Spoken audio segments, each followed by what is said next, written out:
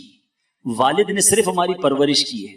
ٹھیک ہے, تو فرمایا 3 بار جو ماں کا فرمایا نا, تو خدمت ٹھیک ہے ماں کی زیادہ کرے, اور ادب والد کا زیادہ کرے. اور اس کی بھی وجہ بیان کی کہ والد کا ادب اس لیے زیادہ ہے کہ وہ تمہاری ماں کا بھی شوہر ہے, تمہاری ماں کا بھی آقا ہے, اس لیے ادب میں والد کا خیال زیادہ رکھو, خدمت ماں کی زیادہ کرنی ہے. تو بہرحال سمجھانا یہ مقصود ہے کہ فیملی کے ساتھ ہم کیسے ہیں. ابھی ہم سارے گھر جائیں گے, ایک ٹیسٹ چھوٹا سا, پہلے بھی میں نے اس طرح کے بیانات میں عرض کیا ہے کہ گھر جائیں تو گھر جا کر ایک ٹیسٹ کیجئے گا کہ جب میں گھر میں داخل ہوتا ہوں تو گھر والوں کی خوشی میں, ریلیکسیشن میں, کمفرٹ میں اضافہ ہوتا ہے. کہ میرے گھر میں جاتے ہی ٹینشن ہو جاتی ہے, ہر بندہ ٹینشن میں آ جاتا ہے, جلدی کرو, جلدی کھانا لگاؤ ورنہ خیر نہیں ہے, ارے کپڑے استری کیے نہیں کیے ورنہ تو گئے. اچھا بچے بھی کہتے جلدی سو جاؤ, ابو آ گئے ہیں. وہ ابو ہے یا انسپیکٹر ہے کہ گھر والے ساری ٹینشن میں آ گئے؟ ہونا تو یہ چاہیے تھا کہ ہم گھر میں جاتے تو سب کی مسکراہٹیں بڑھ جاتی. ماشاءاللہ بچے کہتے ہمارے ابو آ گئے, ماں کہتی میرا بیٹا آ گیا, بہن کہتی میرا بھائی آ گیا, قریب آ کے بیٹھ جاتے, ہمیں دیکھ کے دور ہو جاتے, دروازے بند ہو جاتے ہیں, سارے روم لاک. ارے گھر میں گیا سناٹا. تو خود سوچے میں کیسا آدمی ہوں. آپ گھر والوں کی راحت کے سامان ہونے چاہیے, تکلیف نہیں دینی مجھے اور آپ کو کسی کو. یہ اگر آج میں اور آپ سیکھ جائیں, زندگی شاندار ہو جائے گی. یقین کریں لوگ آپ کے قریب آ کر بیٹھنا شروع ہو جائیں گے. والد کتنا وہ کامیاب ہے جو گھر میں جا بچے کہیں ابو آ گئے اور آ کر بیٹھ جائے. اب والد کے لیے کتنا آسان ہے انہیں ٹیچ کرنا, کتنا آسان ہے انہیں سمجھانا. تو بہرحال مختصر وقت میں نے چند چیزہ باتیں عرض کی ہیں کہ گھر والوں کے ساتھ بھی, باہر والوں کے ساتھ بھی, پڑوسیوں کے ساتھ بھی, ملازمین کے ساتھ بھی, رشتہ داروں کے ساتھ بھی, دوستوں کے ساتھ بھی ہمارا برتاؤ نرم, خوشگوار اور اچھا ہونا چاہیے. کسی کے لیے تکلیف کا ہم باعث نہ بنے. اگر مسلمان آپ سے راضی ہو گئے, دیکھو مرنے کے بعد بھی تو دعا کریں گے نا کہ ایک آدمی تھا بڑا اچھا تھا, ہمارا بڑا خیر خواہ تھا, تو انشاءاللہ آخرت میں بھی بھلا ہو جائے گا. اور ہمارے مرنے کے بعد لوگ ہمارے بارے میں یہ بات کریں کہ جان چھوٹ گئی, بڑا تکلیف دہ آدمی تھا, بڑا ذلیل کرتا تھا, تو اللہ کی بارگاہ میں ہم کیا منہ دکھائیں گے؟ اللہ تعالیٰ مجھے بھی آپ کو بھی مسلمانوں کے لیے خیر خواہی کا باعث بنائے. اب یہاں چونکہ صدقہ اور خیرات کی بات ہوئی ہے, بالکل دینا چاہیے, دل کھول کر دینا چاہیے. راہ خدا میں صدقے کی تو کیا بات ہے. اللہ اللہ. ایک بات, حضرت داؤد علیہ السلام کی صحبت میں ایک نوجوان رہتا تھا. ملک الموت نے حضرت داؤد علیہ السلام کو خبر دی کہ یہ بندہ 3 دن بعد مر جائے. داؤد علیہ السلام غمگین ہو گئے. 3 دن ہو گئے تو وہ نوجوان پھر آیا آپ کی خدمت میں, آپ نے اس کو زندہ سلامت دیکھا. کئی دن گزر گئے, وہ بندہ ٹھیک ہی ہوتا تھا. ملک الموت کچھ دنوں بعد آئے تو آپ نے کہا آپ نے تو کہا تھا کہ 3 دن بعد اس کا انتقال ہو جائے گا, آپ روح قبض کر لیں گے, تو یہ تو ٹھیک ہے. فرمایا ہوا یہی تھا, 3 دن بعد اس کا ٹائم تھا روح قبض کرنے کا, مگر جس دن اس کی موت ہونی تھی, مجھے روح قبض کرنے پہنچنا تھا, اس سے 1 دن پہلے ایک فقیر جو ہے ایک سائل شخص کے پاس آیا اور اس نے اس کو 20 درہم اللہ کی راہ میں صدقہ دے دیا. اللہ کو یہ صدقہ دینا ایسا پسند آیا اور اس فقیر نے دعا دی کہ اللہ تیری عمر میں برکت دے. اللہ تعالیٰ نے ہر درہم کے بدلے اس کی عمر میں 1 سال کا اضافہ فرما دیا. اب یہ مزید 20 سال زندہ رہے گا. صدقہ عمر کو بڑھاتا ہے, صدقہ بری موت کو دفع کرتا ہے. حدیث پاک کے الفاظ ہیں, صدقہ جو ہے وہ بری موت کو دور کرتا ہے, رزق میں برکت لاتا ہے, عمر کو بڑھاتا ہے, بے شمار پریشانیوں کو دور کرتا ہے, بلاؤں کو دور کرتا ہے. تو آپ سے جتنا ہو سکے دیکھو گن گن کر خرچ نہ کیا کریں. کچھ لوگ کہتے ہیں یار ہم نے زکوٰۃ پوری دے دی, ہم نے تو حساب کمپلیٹ کر دیا. ارے آپ نے کمپلیٹ کر دیا, سامنے اگر اور نیکی کا کام آ گیا کر دو. کیوں؟ روایتوں کا مفہوم ہے کہ اے ابن آدم خرچ کیا کرو, تم خرچ کرو گے تو تم پر بھی خرچ کیا جائے گا, تم جتنا بانٹو گے اللہ اور عطا فرمائے گا. اب دیکھو قرآن پاک میں اللہ تعالیٰ نے صدقہ دینے والوں کو, زکوٰۃ دینے والوں کو کیا پیارے انداز میں سمجھایا. قرآن مجید سورہ بقرہ میں اللہ ارشاد فرماتا ہے من ذا الذی یقرض اللہ قرضا حسنا فَيُضَاعِفَهُ لَهُ أَضْعَافًا كَثِيرًا. ترجمہ کنز ایمان ہے کوئی جو اللہ کو قرض حسن دے تو اللہ اس کے لیے بہت گنا بڑھا دے. بڑی عجیب بات ہے. اللہ نے قرض مانگا. میں آپ کو مثال کے طور پہ 25-50 ہزار روپے رکھوا دوں, 4-5 دن بعد کہوں یار ذرا میرے پیسے واپس کرو, تو آپ کا تو کوئی کمال نہیں ہے نا, میں نے دیے تھے اور میں نے لے لیے. ایسا ہی ہمیں مال کس نے دیا ہے؟ ذرا جواب دیجیے. جب ہمیں مال کس نے دیا؟ نعمتیں کس نے دی؟ ہمیں بنایا کس نے؟ سب اللہ نے دیا. اللہ ہی فرما رہا ہے میری راہ میں خرچ کرو, پھر قرض کیوں فرمایا؟ سبحان اللہ. علماء ہوتے ہیں, مفسرین نے کمال بحث کی اس پر کہ لفظ قرض کیوں استعمال کیا قرآن میں. سبحان اللہ سبحان اللہ. کیا فرمایا کہ آپ کسی کو جب قرض دیتے ہیں, بندہ جب کسی کو قرض دیتا ہے تو کیا سوچتا ہے کہ قرضہ دے رہا ہوں واپس دے گا, ورنہ تو ڈونیشن دے دے نا, صدقہ دے دیں, تحفہ دے دیں. تحفہ الگ ہے, صدقہ الگ ہے. فرمایا صدقہ دیتے وقت بندے کا یہ ذہن نہیں ہوتا, ڈونیشن دیتے وقت, گفٹ دیتے وقت کہ واپس آئے گا. قرض دیتے وقت 100% یہ ریئلائز ہوتا ہے کہ یہ پیسے واپس آنے میرے ہی ہیں. تو سبحان اللہ, قرآن میں لفظ قرض اس لیے استعمال کیا کہ جب بھی راہ خدا میں خرچ کرو یہ یقین رکھنا کہ اللہ نے لوٹانا ہے, یہ واپس ملنا ہے, یہ خزایا نہیں ہو رہا, یہ جمع ہو رہا ہے.